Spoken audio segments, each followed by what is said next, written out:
Episode 5 की शुरुआत JJ से होती है, जो अकेली बैठी है और उदासी में डूबी हुई है। उसका दिमाग बिल्कुल शांत नहीं है। हर बात बार बार उसके दिमाग में घूम रही है। वो लगातार यही सोचती रहती है कि कैसे आर्ट्स ने उसका कीफिर पर ट्रस्ट को हिलाने की कोशिश की थी, उन बातों की वजह से जो उसने कही थी और जिन्हें उसने एक से ज़्यादा बार दोहराया था। वो सोचती है कि क्या वो सिर्फ उसके जज्बातों से खेल रहा था, क्या वो उसे मैनिपुलेट करने की कोशिश कर रहा था। लेकिन दिल से वो इस बात पर बिल्कुल यकीन नहीं कर पाती, एक पल के लिए भी नहीं। उसे याद आता है कि कैसे कीफिर ने उस पर पूरी तरह भरोसा किया था, कैसे उसने अपना दिल उसके सामने खोल दिया था और उसे अपने और अपने पिता के बीच चल रही हर बात बता दी थी। वे एक दूसरे पर भरोसा करते थे, एक दूसरे का सहारा बनते थे और हाँ, वे एक दूसरे से प्यार भी करते थे। यह एहसास उसे गर्माहट देता है, लेकिन साथ ही उसे उलझन में भी डाल देता है। तभी वो एक फैसला करती है। वो तय करती है कि उसे आर्ट्स को एक मैसेज भेजना होगा और उसे अपने रिश्ते के बारे में बताना होगा, उस सच्चाई के बारे में जिसे वो अब और नहीं छुपा सकती। उस मैसेज की वजह से फोन बज उठता है। कॉल कीफिर की होती है। वो उसकी आवाज़ से ही समझ जाता है कि कुछ गलत है। उसका लहजा बदला हुआ है, कांप रही है। उसे एहसास हो जाता है कि वो रो रही थी। उसके दिमाग में तुरंत बुरे ख्याल आने लगते हैं। क्या आर्ट्स ने उसके साथ कुछ किया? क्या उसने उसे चोट पहुंचाई? उसके अंदर गुस्सा भड़क उठता है। वो तय कर लेता है कि अगर आर्ट्स ने हद पार की है तो वो अंजाम की परवाह किए बिना उसे मारेगा। वो हर हाल में उसे जेजे से दूर रखेगा। वो लड़ने को तैयार है, बहस करने को, उसके लिए उसके परिवार के किसी भी इंसान के खिलाफ खड़े होने को। जब वो ये सब उसे बताता है तो वो उसे ऐसे देखती है जैसे वो पागल हो, लेकिन उसकी इस पागलपन में भी उसे सुकून मिलता है। वो उसे सीधे सीधे कह देता है कि वो उससे प्यार करता है। वो ये बात बार बार दोहराता है, जैसे बार बार कहने से वो उसे हमेशा के लिए सुरक्षित रख सकेगा। वो उसे रोक देती है क्योंकि वो कुछ और चाहती है। उसे लंबे भाषण नहीं चाहिए, वो बस वही सिंपल शब्द सुनना चाहती है, आई लव यू। तो वो फिर से कहता है, इस बार अपने प्यार की तुलना पूरे ब्रह्मांड से करता है, बहुत बड़ा, बिना किसी सीमा के। दोनों मुस्कुरा देते हैं। टेंशन के बीच खुशी झलकने लगती है। वो उसे भरोसा दिलाता है कि अगर कभी एंजेलो को सब पता चल गया तो वो उससे बात करेगा। अगर बात लड़ाई तक भी पहुंची तो उसे फर्क नहीं पड़ता, उसके लिए बस जेजे मायने रखती है। वो खुले दिल से, ईमानदारी से उससे अपने प्यार का इजहार करता है और आखिरकार वो भी उससे अपने प्यार का इजहार कर देती है। उसी पल सेने वहां आ जाता है और माहौल अचानक बदल जाता है। उसे झुंझलाहट होती है क्योंकि वो हमेशा गलत समय पर आ जाता है, हमेशा बीच में टपक पड़ता है। उसे लगता है कि जेजे उसे पसंद करती है, खासकर क्योंकि वो खुद को हैंडसम मानता है। लेकिन जेजे का ऐसा कोई इरादा नहीं है कि वो उसे किसी गलत फहमी में रहने दे। उसकी मौजूदगी उसे बहुत परेशान करती है। वो उस पर पलटकर जवाब देती है और ठीक उसी जगह वार करती है जहां उसे सबसे ज्यादा दर्द होता है, उसकी चोट पर, जो अभी भी उसे तकलीफ देती है। वे झगड़ते हैं और तभी वो बताता है कि वो जा रहा है क्योंकि उसकी माँ अपार्टमेंट में फर्नीचर ले आई है और वे जल्द ही शिफ्ट होने वाले हैं। वो उससे मजाक करने लगती है, उसे छेड़ती है कि वो उसे अकेला छोड़कर जा रहा है। उसके जाने का ख्याल आते ही उसे एहसास होता है कि वो उसे मिस करेगी। वो वादा करती है कि वो उससे मिलने वहां आएगी। वे साथ में हंसते मजाक करते हैं, खासकर जब वो बताता है कि वो कमरे का कितना ध्यान रख रहा है। उसे अजीब सी खुशी महसूस होती है उसके लिए कि आखिरकार उसका अपना घर होगा, कि वो दूसरों पर निर्भर रहने के बजाय खुद पर निर्भर होगा। लेकिन इन सब के बावजूद उसका दिल बेचैन ही रहता है। यूरी के साथ उसकी स्थिति को लेकर वो अभी भी उलझन में है। बाहर से देखने पर उनके बीच सब कुछ बिखरता हुआ नजर आ रहा है। वो अपने ख्यालों में घूम जाती है, खाली जगह को घूरती रहती है। सैने को लगता है कि कुछ गलत है, लेकिन वो इनकार कर देती है। आखिरकार वे सोने का फैसला करते हैं। उस रात उसके ख्याल उसे चैन से सोने नहीं देते। वो भविष्य के बारे में सोचती है, आने वाले दिनों के बारे में। वो जानती है कि उसे यूरी से बात करनी होगी, खासकर क्योंकि उसने कीफिर को चुन लिया है। वो यूरी की दोस्ती बचाना चाहती है ताकि ये घर पूरी तरह टूट न जाए। सुबह होती है, सीन बिना रुके गाना गा रहा होता है और वो इससे बर्दाश्त नहीं कर पाती। उसकी आवाज़ से उसका सिर दर्द करने लगता है।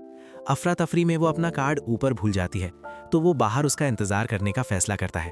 तभी एर्स आ जाता है। वो उसे देखकर सीधे कह देता है कि उसे यूरी से शादी कर लेनी चाहिए। वो मानता है कि वो खूबसूरत है, लेकिन जब वो कीफिर से प्यार करती है तो यूरी से शादी कैसे कर सकती है। उसकी बातें भारी लगती हैं, असहज भी, लेकिन दर्दनाक रूप से सच होती हैं। उसे एहसास होता है कि उसे यूरी को सच्चाई बतानी ही होगी।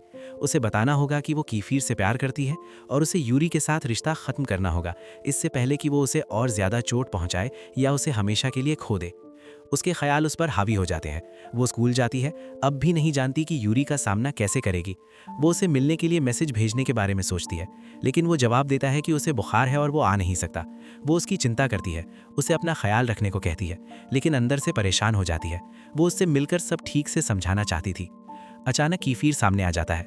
वो दिखावा करती है कि सब ठीक है, जिद करती है कि वो बिल्कुल ठीक है। वो उसे बताती है कि सीन रॉकी के पास गया है, फिर आखिरकार सच मान लेती है कि उसे गिल्ट महसूस हो रहा है। उसे यूरी को उनके बीच चल रही हर बात बतानी ही होगी।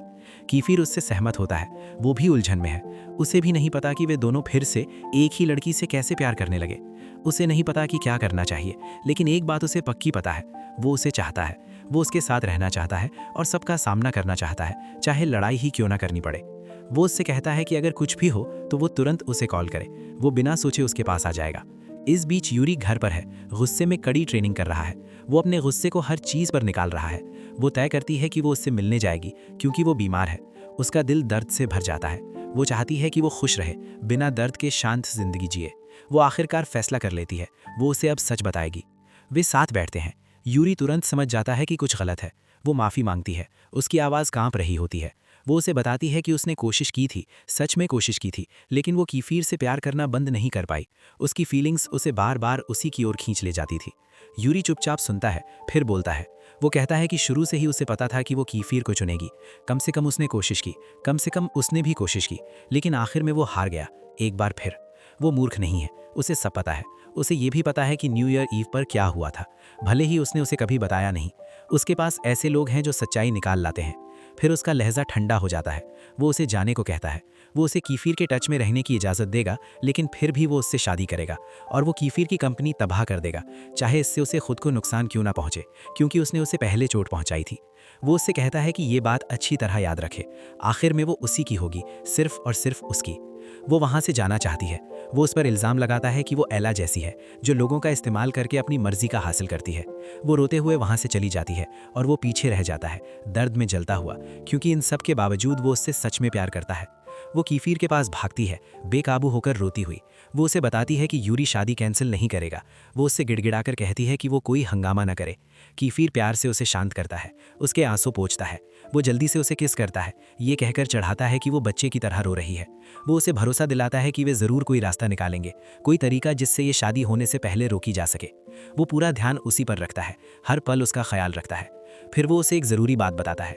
उसने पर्सी से बात की है, जैसा उसने वादा किया था। उसे उसके पिता के बारे में जानकारी मिल गई है। उसने उस सेक्रेटरी से संपर्क किया जिसने उसे उसके पास पहुंचाया था। उसने रिकॉर्डिंग सुनी। जवाब, वो आदमी मरियानो से बिल्कुल संपर्क नहीं करना चाहता। असल में ऐसा लगता है कि वे उससे संपर्क ही नहीं कर पाएंगे। इसके बजाय वे जल्द ही लौटेंगे जेजे को लेने के लिए। वो उलझन में पड़ जाती है, कुछ भी समझ में नहीं आता, लेकिन उनके पास इंतजार करने के अलावा कोई चारा नहीं है और वो इससे पहले ही थक चुकी है। फिर भी कीफिर उसे उम्मीद देने की पूरी कोशिश करता है। वे एक शांत खुश पल साझा करते हैं। वो थोड़ी शांत होती है, हल्के हल्के रोती है और वे साथ में वहाँ से चले जाते हैं। वो उसे घर तक छोड़ने आता है। वो मुस्कुरा रही होती है, तभी अचानक उसे एंजेलो दिख जाता है। डर उसके अंदर दौड़ जाता है। वो तुरंत छिप जाती है और कीफिर को भी अपने साथ खींच लेती है। वे चुपचाप नीचे उतरते हैं। वो मजाक में उससे कहती है कि अगर एंजेलो उससे लड़े तो उसे तैयार रहना चाहिए, क्योंकि वो बहुत ताकतवर है। कीफिर कॉन्फिडेंस से बातें करता रहता है, इसे हल्के में लेता है। वो लापरवाही से कहीं थूकता है और बेझिझक आगे बढ़ जाता है। वो छिपना छोड़ देता है और उसे ठीक से एस्कॉर्ट करता है। अचानक एरिस सामने आ जाता है। वो डर के मारे जम जाती है। एरिस उसे पकड़ने बढ़ता है, लेकिन कीफिर उसे पीछे खींच लेता है। सबके सामने उसे किस करता है और खुलेआम अपने प्यार का इजहार करता है। एरिस गुस्से से भर जाता है और वहां से चला जाता है। कीफिर भी चला जाता है, जेजे को भारी दबाव में छोड़कर। उसे समझ नहीं आता कि अब क्या करे। दिन बीत जाता है। सीएन अपना सामान पैक करने आता है। वो हमेशा के लिए जा रहा है। वो उसका सामना करता है, कहता है कि वो उससे प्यार करता है, लेकिन वो उसे तुरंत चुप करा देती है। वे फिर से बहस करते हैं जब वो उसकी मदद कर रही होती है। अचानक उसका पैर फिसल जाता है और वो गिर जाती है। बैग उड़कर एरिस को लग जाता है और उसे चोट लग जाती है। वो माफी मांगने के लिए दौड़ता है, सोचते हुए कि जाते जाते भी वो मुसीबत ही बन रहा है। वे एक दूसरे को दोष देने लगते हैं। तभी एंजेलो आ जाता है और एरिस को उसके पिता, जो डॉक्टर हैं, उनके पास ले जाता है। वे साथ चले जाते हैं। वो एंजेलो को धन्यवाद देती है कि उसने सीएन को सुरक्षित घर पहुंचा दिया। आखिरकार वो थोड़ा सुकून पाने की कोशिश करती है। वो सोचने लगती है कि वो कंपनी को कैसे बचा सकती है, कैसे मदद कर सकती है, लेकिन जितना भी सोचती है उसे कोई और हल नहीं दिखता। तभी अचानक बार का मालिक सामने आ जाता है। वो उसे तुरंत पहचान लेता है। ये सब एंजेलो के सामने होता है, जो उसे भी जानता है। ऐसा लगता है जैसे वो हर जगह मौजूद हो। वे वार्मली एक दूसरे का वेलकम करते हैं, ये समझते हुए कि वे किसी तरह उसी क्लब में मिले थे और एक दूसरे को जान पाए थे। वही जगह जो उसके दिल में तुरंत डर भर देती है, खासकर एंजेलो को लेकर, क्योंकि वो जगह उसके लिए पहले से ही खतरनाक है। अचानक वो आदमी फिर सामने आता है और उनसे वार्मली मिलता है। वो मालिक को देखता है और नोटिस करता है कि वो कितना बूढ़ा हो गया है। मालिक मुश्किल से बोल पाता है जब लोग उसे इस तरह पहचान लेते हैं। वो मुस्कुराती है, उसे देखकर खुश होती है, लेकिन साथ ही एंजेलो की वजह से उसका दिल डर से सिकुड़ जाता है। एंजेलो उस पर गुस्से से सवाल करता है कि वो बिना बताए क्लब क्यों गई थी, चाहे ये कितने समय पहले की बात हो। उसकी चिंता गुस्से के रूप में बाहर आती है। वे ऊपर उसकी माँ के पास जाते हैं और फिर उन्हें एक चौंकाने वाली खबर मिलती है। एरिस को अस्पताल ले जाया गया है। डर उन्हें तुरंत जकड़ लेता है। समय भारी और धीमा बीतता है और वो क्लास में बैठी खोई रहती है। उसका दिमाग एरिस के साथ जो हुआ उसी के बारे में घूमता रहता है। वो खाली जगह को घूरती रहती है। कीफियर उसकी बेचैनी नोटिस करता है। वो सोचता है कि वो फिर से सब कुछ सोच रही है, लेकिन वो उसे सच बताती है कि वो परेशान है क्योंकि एरिस के फेफड़ों में फाइब्रोसिस है और किसी को इसकी असली वजह नहीं पता। ज्यादा कुछ कहे बिना कीफियर धीरे से उसका हाथ पकड़ता है, उसे भरोसा दिलाते हुए कि एरिस ठीक हो जाएगा, कुछ भी बुरा नहीं होगा। उसी वक्त सीएन उन्हें साथ देख लेता है। वो तुरंत क्लास में ही सबके सामने उन्हें चिढ़ाने लगता है। उन्हें परफेक्ट कपल कहता है, लेकिन उसके डर फिर से बढ़ने लगते हैं। एक डर के ऊपर दूसरा डर चढ़ता जाता है। अचानक टीचर क्लास में आती है और सबको किताबें निकालने को कहती है। वो पढ़ाना शुरू करती है। टीचर के पढ़ाते समय कीफियर जानबूझकर उससे टकराता है, मजाक करता हुआ, बिल्कुल बेपरवाह। वो क्लास छोड़कर जाने के बारे में सोचती है, लेकिन अपनी जगह छोड़ने से मना कर देती है। तभी कीफियर अचानक उसे अपनी तरफ खींच लेता है और पूरी क्लास के सामने उसे अपनी गोद में बिठा लेता है। वो सन्न रह जाती है जब टीचर उन्हें टोकती है। कीफियर आराम से ऐलान करता है कि अब वो उसका नाम अपने साथ रखती है, कि वो उसी की है। पूरी क्लास शोर मचाने लगती है, हंसती है, उसे चिढ़ाती है। कोई भी उसकी मदद नहीं करता। शर्मिंदा और परेशान होकर वो विरोध करने की कोशिश करती है, लेकिन टीचर बस उसे अपनी सीट पर लौटने को कहती है और फिर कीफियर से वही सवाल पूछती है जो उसने अभी समझाया था। कीफियर तुरंत जवाब देता है, साफ और कॉन्फिडेंस से। सब हैरान रह जाते हैं। उसके मजाक के बावजूद वो सच में ध्यान से सुन रहा था। उसने सब समझा था। ये झटका सबको लगता है, खासकर जेजे को, जो कुछ कह ही नहीं पाती। फिर कीफियर खुलेआम कह देता है कि वो उससे प्यार करता है। वे मुस्कुराते हैं, उनके चेहरों पर खुशी चमक उठती है। फिर वे अपनी जगह बैठ जाते हैं। सबकी नजरें उन्हीं पर टिकी रहती हैं। कुछ उनके लिए खुश हैं, कुछ साफ तौर पर नाराज। समय बीतता है और लंच ब्रेक आ जाता है। वो ड्रू, डेंजिल और मायो के बारे में पूछती है, उनकी गैर मौजूदगी नोटिस करती है। तभी कीफियर फिर से आ जाता है, जोर से उनका नाम साथ में लेकर। यह ऐलान करता है कि अब वो उसकी पत्नी है। वो कहता है कि वो उसकी पत्नी होगी, उसकी जिंदगी होगी, उसके लिए सब कुछ होगी। चिढ़ाना और बढ़ जाता है, इतना कि वो और बर्दाश्त नहीं कर पाती और वहां से चली जाती है। ग्रुप टेबल के आसपास इकट्ठा होता है और वो ड्रू, डेंजिल और मायो को ढूंढने जाती है। पहले वे खुश लगते हैं, लेकिन फिर सीधे उससे सवाल करते हैं। वे कहते हैं कि वो और कीफर अब साथ हैं। वो झट से इनकार कर देती है। फिर वे यूरी के बारे में पूछते हैं, जिसे उसे चुनना था। वे उसे चेतावनी देते हैं कि कीफर उसे सिर्फ चोट पहुंचाएगा, कि उसे यूरी को न चुनने का पछतावा नहीं करना चाहिए। वे कहते हैं कि क्लास फिर से बढ़ जाएगी और वे नहीं चाहते कि इसकी वजह वो बने। वे उसे वहीं खड़ा छोड़कर चले जाते हैं। उसे याद आता है कि पहले एला के साथ भी यही हुआ था, तब सब कुछ बिखर गया था। अब उसे फिर वही होता हुआ महसूस हो रहा है। वो घबरा कर सोचने लगती है, समझ नहीं आता क्या करे। उसे एहसास होता है कि उसकी वजह से लोग आपस में लड़ने लगेंगे। अचानक एंजेलो उसके पास आता है। वो उसे कपड़े बदलने को कहता है कि उसे ड्रेस पहननी होगी क्योंकि वे कहीं जा रहे हैं। वो उसे उलझन और बेचैनी से देखती है। वो उसे होटल ले जाता है, फिर एक रेस्टोरेंट, और उसे अब भी नहीं पता कि वे कहाँ जा रहे हैं। फिर वो बताता है कि वे यूरी और उसके परिवार के साथ डिनर करने वाले हैं। जब वे मिलते हैं तो यूरी का परिवार उसका वार्मली वेलकम करता है। वे एरिस के बारे में पूछते हैं, चिंता जताते हैं क्योंकि उससे कुछ समय से सांस लेने में दिक्कत हो रही थी। यूरी की माँ उत्साह से ऐलान करती है कि शादी जेजे के बर्थडे पर होगी। वो सन्न रह जाती है। उसका बर्थडे अभी महीनों दूर है। उसका दिमाग फिर भटकने लगता है। वो सोचती है कि वो कब अपनी वेडिंग ड्रेस चुनेगी, कैसे वे यूरी की माँ के साथ जाएगी। यूरी सबके सामने उसके साथ प्यार से पेश आता है, भले ही वो समझ सकती है कि वो उससे नाराज है। वे इस बात पर बात करते हैं कि जब वे सब जापान शिफ्ट होंगे तो कितना मुश्किल होगा। उसका दिल जोर जोर से धड़कने लगता है। वो बिल्कुल नहीं चाहती कि ऐसा हो। यूरी उसे एक तरफ ले जाता है ताकि वे थोड़ी देर अकेले चल सकें। वो नहीं समझ पाती कि उसके अंदर क्या चल रहा है, लेकिन वो पक्का फैसला कर चुका है। भले ही वो सिर्फ दिखावे के लिए उसे स्वीकार करे, ये उसके लिए काफी है। उसका एक ही मकसद है, कीफर से हारना नहीं, भले ही उसका दिल कीफर का ही क्यों ना हो। यूरी को यकीन है कि आखिर में वही उससे शादी करेगा। वो चला जाता है। वो वहीं खड़ी रह जाती है। उसके पीछे जाने की हिम्मत नहीं होती और वो फिर से उसके पीछे नहीं जाना चाहती। तभी वो उस लड़की को देखती है, ब्लास्टर की दोस्त। उसे समझ आता है कि वो उससे कुछ मांगने आई है। तभी अचानक ब्लास्टर आ जाता है और ऐलान करता है कि वो उसका बर्थडे सेलिब्रेट करने आया है।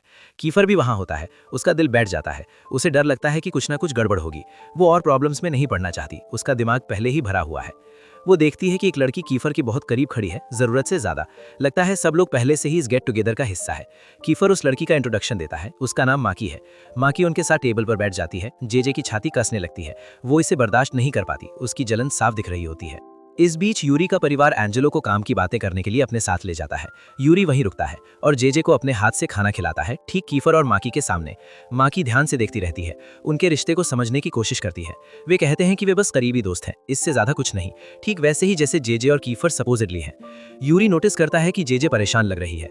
वो चुपचाप कीफर को मैसेज करती है। कीफर उसके मैसेज पर हंसता है और फोन पर ही उससे अपने प्यार का इजहार करता है। वो खुद को प्रभावित होने से रोकती है, उसे गालियां देती है, परेशान होकर कि वो फिर से बुरी भाषा इस्तेमाल कर रही है।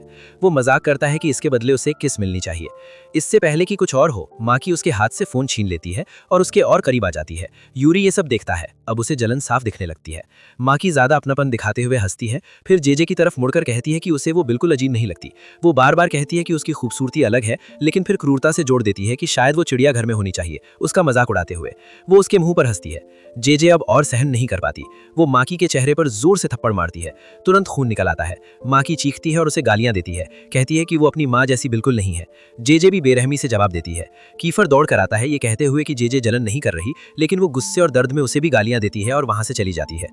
अगले दिन स्कूल में वो बैठी होती है और कीफर को बिल्कुल बर्दाश्त नहीं कर पाती। स्टूडेंट्स पैसे जमा कर रहे होते हैं और उसे पता चलता है कि कीफर ने उसकी तरफ से पैसे दे दिए हैं। वो गुस्से में उससे भिड़ जाती है, उसे दोष देती है, उसे चैलेंज करती है। जब वो जाने लगती है तो वो उसका हाथ पकड़ लेता है। वो पास आकर उसे याद दिलाता है कि वो कल से अजीब बर्ताव कर रही है, कि वो उस घटना की वजह से जल रही है। वो इनकार करने की कोशिश करती है, लेकिन वो और पास झुककर फुसफुसाता है कि उसे जलने की कोई वजह नहीं है, क्योंकि वो हमेशा उसी की है। उनकी नजरें मिलती हैं, वो उसे किस कर लेता है। पूरी क्लास खुशी से चिल्लाने लगती है। सब खुश है सिवाय उस दूसरे ग्रुप के जो साफ तौर पर इससे नफरत करता है। यूरी वहां पहुंचता है साफ तौर पर परेशान। वो उसे बताता है कि उसे एडमिनिस्ट्रेशन ऑफिस बुलाया गया है। यूरी और कीफर चुपचाप बैठे रहते हैं, एक शब्द नहीं बोलते। वो ऑफिस जाती है और उसे बताया जाता है कि उसे अपने पुराने स्कूल से सिग्नेचर लाने होंगे, उनके बिना वो ग्रेजुएट नहीं कर पाएगी। वो घबरा जाती है। वो वहां वापस नहीं जाना चाहती, क्योंकि वहां साइरस से सामना हो सकता है। एडमिनिस्ट्रेशन उसे छुट्टी दे देता है ताकि वो सिग्नेचर लेने जा सके। वो पूरी तरह दुखी होकर निकलती है। क्लास में वापस स्टूडेंट्स जेजे का बचाव करते हुए बहस करने लगते हैं और लड़ाई होते होते रह जाती है। वो दौड़कर आती है और सबको रोकती है। उसे साफ दिखने लगता है कि अब यूरी खुलकर कीफर के खिलाफ खड़ा हुआ है। बंटवारा शुरू हो चुका है, सब हैरान है। अब सवाल ये है कि आगे क्या होगा, और यहीं पर सब खत्म होता है। अपनी राय कमेंट्स में बताइए। वीडियो को लाइक करना मत भूलिए और मेरे चैनल को सब्सक्राइब कीजिए। Bye bye.